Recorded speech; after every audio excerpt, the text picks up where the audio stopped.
Hello guys, welcome to my YouTube channel Commerce Samjho with your only online Guruji.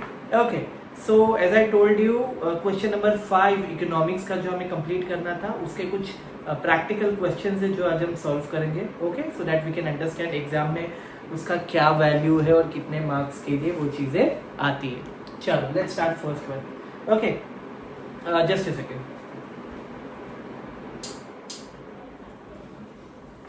या as you can see, पहला question देखो, ये जो particular table हमें दिया है, if you can see in the table. Okay, तो हमें क्या क्या चीजें अवेलेबल है, कंपोनेंट्स दिए हैं एंड उसकी वैल्यू दी है, वैल्यू करोर्स में दी है. ओके, कंपोनेंट क्या है, पहले कंजम्पशन. ओके, फिर क्या है, इन्वेस्टमेंट, फिर क्या है, गवर्नमेंट एक्सपेंडिचर. ठीक है, फिर क्या है, नेट एक्सपोर्ट्स. नेट एक्सपोर्ट्स यानी क्या होता है, नेट एक्सपोर्ट का मतलब होता है एक्सपोर्ट माइनस इंपोर्ट. क्या होता है, एक्सपोर्ट माइनस इंपोर्ट. तो उसको x माइनस एम लिखते हैं. x माइनस एम का मतलब ही होता है एक्सपोर्ट, यानी x माइनस एम, एम मतलब इंपोर्ट. ओके, और नीचे क्या दिया है, डेप्रिसिएशन. कंजम्पशन कितना दिया है, 800 करोड़. इन्वेस्टमेंट दिया है 700 crore. Government expenditure 400 crore. Net export दिया है -150 करोड़. -150 करोड़ नेट एक्सपोर्ट, यानी एक्सपोर्ट में से इंपोर्ट माइनस करके 150 करोड़ माइनस में, नेगेटिव. एंड डेप्रिसिएशन दिया 100. पहला बोला है कैलकुलेट जीडीपी. कैलकुलेट जीडीपी यानी gross domestic product on the basis of about table. तो जीडीपी कैसे कैलकुलेट करते हैं, C plus I plus G plus X minus M. C यानी कंजम्पशन, I यानी इन्वेस्टमेंट, G यानी government expenditure and X minus M क्या है, यानी नेट एक्सपोर्ट्स. यानी क्या है, नेट एक्सपोर्ट्स हमें डायरेक्टली दिया है. अगर नेट एक्सपोर्ट नहीं दिया होता तो वहां पे क्वेश्चन में आ सकता था एक्सपोर्ट 500, उसमें से माइनस करना होता हमें इंपोर्ट 300, तो कितना आंसर आता नेट एक्सपोर्ट, यस 200 एग्जैक्टली. हमें डायरेक्टली दिया है एक्सपोर्ट माइनस इंपोर्ट माइनस करके, है ना. ओके, तो जीडीपी कैलकुलेट करते हैं. पहला कंजम्पशन कितना है 800 प्लस इन्वेस्टमेंट कितना है 700 प्लस गवर्नमेंट एक्सपेंडिचर कितना है 400 प्लस, बच्चे यही गलती करते हैं, एक्सपोर्ट माइनस इंपोर्ट कितना दिया, -150 करोड़, है ना. सो पहले हम जो प्लस की वैल्यू है उनको कैलकुलेट करके लेते हैं. पहले प्लस की वैल्यू कैलकुलेट करेंगे, कितनी आएगी, 800 प्लस 700 प्लस 400, कितनी वैल्यू आएगी, 1900, राइट. It is 1900. तो कितना हो गया, 1900 प्लस माइनस 150. अब ये प्लस माइनस माइनस हो जाएगा. ओके, प्लस माइनस क्या हो जाएगा, माइनस. तो 1900 माइनस 150, तो कितना हो गया, 1750 करोड़. बच्चे यही गलती करते हैं, इसको ऐड कर देते हैं. ऐड नहीं करना है. 1900 प्लस माइनस क्या हो जाएगा, माइनस हो जाएगा. तो 1900 में से माइनस होगा 150 करोड़, तो कितना हो जाएगा 1750 करोड़. तो हमें क्या मिल गया, जीडीपी. सेकेंड में बोला calculate NDP on about table. यानी कैलकुलेट कैसे होगा NDP, national net domestic product. Okay, net domestic product calculate करना वेरी सिंपल. आपने जीडीपी कैलकुलेट किया है, उसमें से क्या माइनस कर दोगे, डेप्रिसिएशन. हमने जीडीपी कितना कैलकुलेट किया है, obviously we got the answer 1750. ये कैलकुलेट किया जीडीपी. या तो माइनस क्या करेंगे, डेप्रिसिएशन. क्या हमारे पास डेप्रिसिएशन है, ऑब्वियसली है. सी अब डेप्रिसिएशन अमाउंटेड टू ₹100 करोड़, है ना. कितना है, 100 करोड़ का. तो माइनस कर देंगे 100 करोड़, तो क्या आंसर हमें मिला, 1650 करोड़.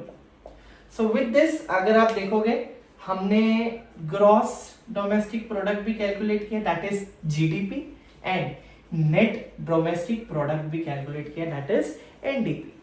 सो with this part is done. Let's move on the second table.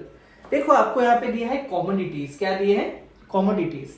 Price in 2016, क्या दिया है, प्राइस इन 2016.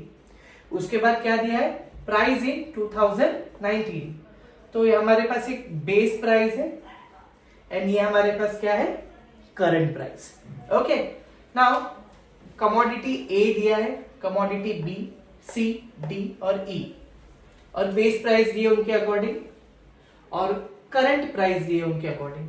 तो बेस प्राइस के लिए क्या मान दिया है, पीओ, पीओ बेस प्राइस, ओ यानी बेस प्राइस, और करंट प्राइस क्या देंगे, करंट प्राइस देंगे P1, क्या दिया है, P1। ओके, नाउ क्वेश्चन में क्या लिखा है, right the formula for price index. क्या बोला है, right the formula for price index. Price index का क्या फॉर्मूला है, सिंपल, प्राइस इंडेक्स का फॉर्मूला देखो क्या है, प्राइस ऑफ करंट ईयर, है ना। कैसे निकालेंगे, price index is equal to summation of, यानी total of current year, current year का जो भी आएगा total, divide by total of base year, total of base year into 100। देखो, summation of PI upon summation of PO into 100, ये हमारे लिए क्या है, प्राइस इंडेक्स का फॉर्मूला, राइट। आंसर 2 में क्या बोला है, देखो, find the value of summation of PO, यानी समेशन का मतलब क्या होता है, सबका total, all total value, summation या total of PO and total of P1, total of P1। तो सबसे पहले हम टोटल ऑफ पीओ कैलकुलेट करते हैं, पीओ पूछा है आंसर 2 में, देखिए, है ना। तो टोटल ऑफ पीओ कैसे निकलेगा, 20 plus 30 plus 40 plus 50 plus 60, 20 plus 30 plus 40 plus 50 plus 60, क्या वैल्यू आई हमारे पास, 200। नाउ टोटल ऑफ पीआई क्या है, टोटल ऑफ पीआई यानी करंट प्राइस का, तो क्या आएगा, 30 प्लस 45 प्लस 60 प्लस 75 प्लस 90। तो हमें टोटल वैल्यू कितनी मिली है, 300। कितने की मिली है, 300। I should write it properly, total value मिली है 300 की।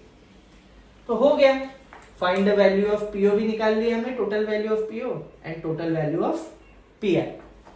नाउ लास्ट, अभी क्या बोला है, find the price index, find the price index. तो प्राइस इंडेक्स कैसे निकलेगा, हमें निकालना पड़ेगा फॉर्मूला डाल के, ये वाला।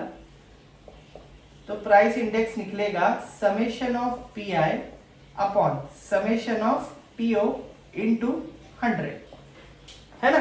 तो वो कैसे निकलेगा, समेशन ऑफ पीआई कितना है हमारे पास, ये देखिए पीआई 300, समेशन ऑफ पीओ हमारे पास कितना है, ये देखिए 200 इंटू 100, है ना।